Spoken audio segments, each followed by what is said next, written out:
Hello friends, today we are going to study the basic chapter of biology. So let's start the cell chapter. An overview on cell. कोशिकाओं का अवलोकन. You have earlier observed cell in an onion peel and or human cheek cell under the microscope. आपने पहले देख रखा है कि onion पील मतलब प्याज के छिलके और ह्यूमन चीक की कोशिकाओं को आपने माइक्रोस्कोप में देख रखा है. Let us recollect there structure. चलिए इसको फिर से याद करते हैं, मतलब स्मरण करते हैं. The onion cell which is a typical plant cell. जो प्याज की जो कोशिकाएं हैं वो एक प्रारूपी पौधे की कोशिका होती है जिसके बाहर आउटर बाउंड्री, बाहर में एक अलग प्रकार की बाउंड्री मतलब अलग प्रकार की परत पाई जाती है जिसको कोशिका भित्ति, और just within it is the cell membrane. उसके जस्ट नीचे कोशिका झिल्ली होती है, मतलब झिल्ली पाई जाती है. The cells of the human cheek have an outer membrane as the delimiting structure. मनुष्य की गाल की कोशिका के संगठन के बाहर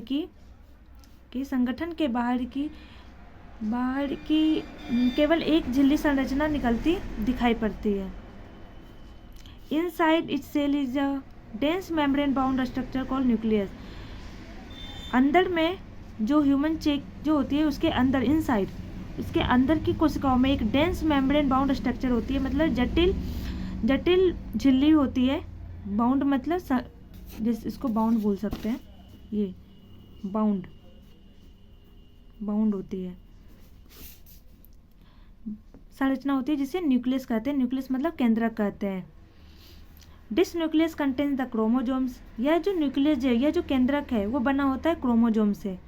क्रोमोजोम मतलब होती है गुणसूत्र. Which in turn contain the genetic material DNA.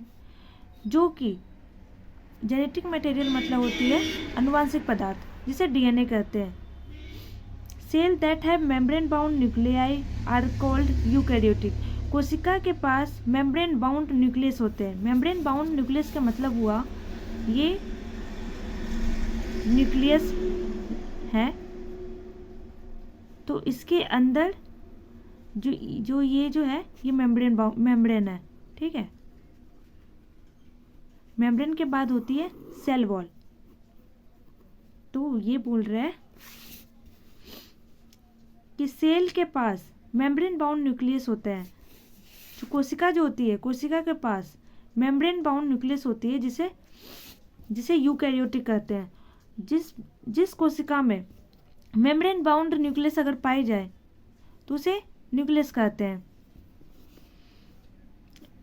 उसे यूकैरियोटिक कहते हैं. Whereas cell that lack a membrane bound nucleus are prokaryotic. वहीं पर अगर किसी कोशिका में मेम्ब्रेन बाउंड नहीं है, मतलब झिल्ली युक्त संरचना, न्यूक्लियस के चारों तरफ झिल्ली युक्त नहीं है कोई भी, ये मात्र न्यूक्लियस है और डायरेक्ट सेल वॉल है, तो इसे प्रोकैरियोटिक कहेंगे और इसे यूकैरियोटिक.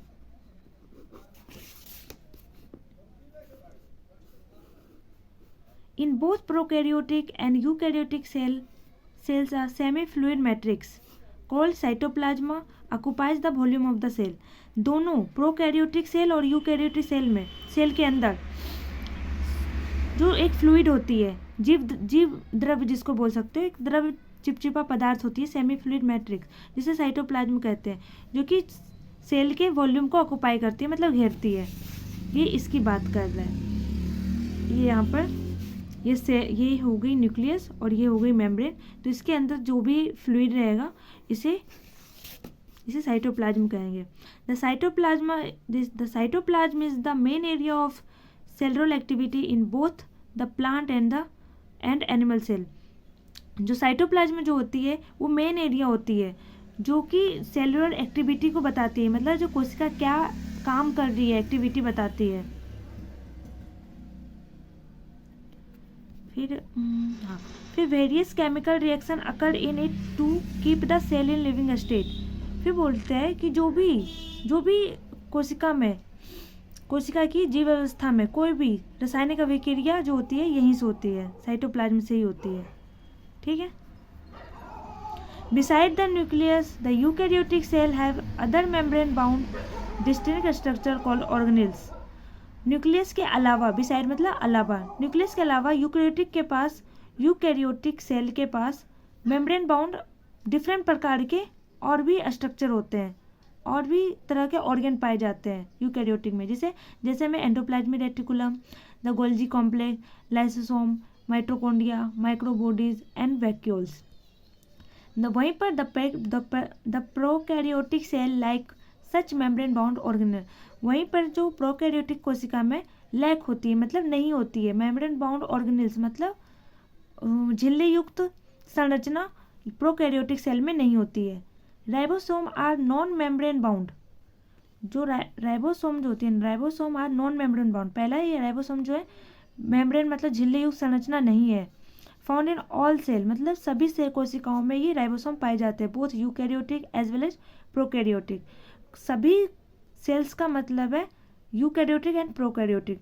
कोशिका जो होती है, सेल जो होती है, टू टाइप्स की होती है, एक तो यूकैरियोटिक होती है और दूसरा प्रोकैरियोटिक होती है। तो ऑल सेल के मतलब यहाँ घबराना नहीं है, यहाँ पर दो ही सेल होती है, यूकैरियोटिक और prokaryotic. Within the cell ribosome are found not only in the cytoplasm but also within the two organelles. कह रहा है कि राइबोसोम जो है ये नहीं कि सिर्फ साइटोप्लाज्मा में ही पाया रहा है। साइटोप्लाज्मा किसको बोल रहे थे, जब हम बता रहे थे यहाँ पर कि न्यूक्लियस की जो होती है, ये जो है न्यूक्लियस के जो है बाहर मेम्ब्रेन होती है, मेम्ब्रेन बाउंड स्ट्रक्चर जिसको बोलते हैं, और जो अंदर है वो साइटोप्लाज्मा है। तो यहाँ ये बोल रहा है कि ribosome are found not only in the cytoplasm. Ribosome जो है सिर्फ साइटोप्लाज्मा में नहीं पाया जाता, ये जो है दो ऑर्गेनेल, दो अंग में, ऑर्गेनेल में, दो ऑर्गन में और पाया जाता है, जैसे क्लोरोप्लास्ट जो कि प्लांट में पाया जाता है, and mitochondria and rough endoplasmic reticulum. ER का मतलब हुआ एंडोप्लाज्मिक रेटिकुलम। अब एनिमल सेल जो होती है, animal cells contain another non membrane bound organelle called centrosome which helps in cell division. जो जंतु की जो कोशिका जो होती है वो जो है एक और नॉन मेम्ब्रेन बाउंड से बनी है, मतलब बिना झिल्ली जिसको बोलते थे, बिना झिल्ली युक्त ऑर्गेनेल से बने हैं, जिसको सेंट्रोसोम कहते हैं, जो कि सेल डिवीजन आपको नया आगे जो चैप्टर है वो पढ़िएगा। सेल डिवीजन मतलब एक तरह के ये समझ जाइए कि ये जो है ये दो भाग में हो जाएंगे, सेल डिवीजन कहलाती है। फिर है cell differ greatly in size, shape, activity. जो कोशिका जो होती है ये जो है काफ़ी अलग है साइज में, शेप में और उसकी एक्टिविटी में, वो क्या कर सकते हैं। फॉर एग्जाम्पल के लिए माइकोप्लाज्मा जो है, जो सबसे छोटी सेल है, the smallest cell are only 0.3 micrometer in length में कितनी है 0.3 माइक्रोमीटर। वहीं पर बैक्टीरिया के बारे में बताया है कि बैक्टीरिया जो होती है 3 to 5 माइक्रोमीटर ही हो सकती है, 3 to 5 अनुमान बताया, कुछ भी हो सकता है। The largest isolated simple cell is the egg of an ostrich. जो सबसे बड़ा एक कोशिकीय जो होती है ना, एक कोशिकीय पृथक, इसको आइसोलेट किया गया कि एक कोशिकीय मतलब सबसे बड़ा दुनिया में होता है ना, दुनिया में सबसे बड़ा एक कोशिकीय जो अंडा है वो ऑस्ट्रिच का है। एमोंग मल्टी सेलुलर ऑर्गेनिज्म, अब मल्टी सेलुलर मतलब बहुकोशिकीय जीवों में सबसे बड़ा कौन है, ह्यूमन रेड ब्लड सेल, जो कि 7.0 माइक्रोमीटर इन डायमीटर में होती है। Nerve cell are some of the longest cell. जो नर्व सेल होती है ना वो सबसे लॉन्गेस्ट सेल होती है, लार्जेस्ट और लॉन्गेस्ट में थोड़ा अंतर है, ये ध्यान रखने का। Sales also very greatly in their shape. जो कोशिका जो होती है शेप में भी वेरी करती है, शेप मतलब उसके आकार में वो अलग अलग दिख सकती है। दे में भी डिस्क लाइक, वो कैसे दिख सकती है, disc like, polygonal, columnar, cuboidal, thread like और इवन इरेगुलर मतलब जब जैसे मन तैसा, उसका कोई निश्चित वो आकार नहीं है, इरेगुलर।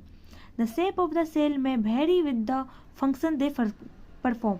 जो कोशिका का जो शेप है, उसका जो आकार है वो अलग अलग हो सकते हैं उसके कार्य और उसके परफॉर्मेंस में।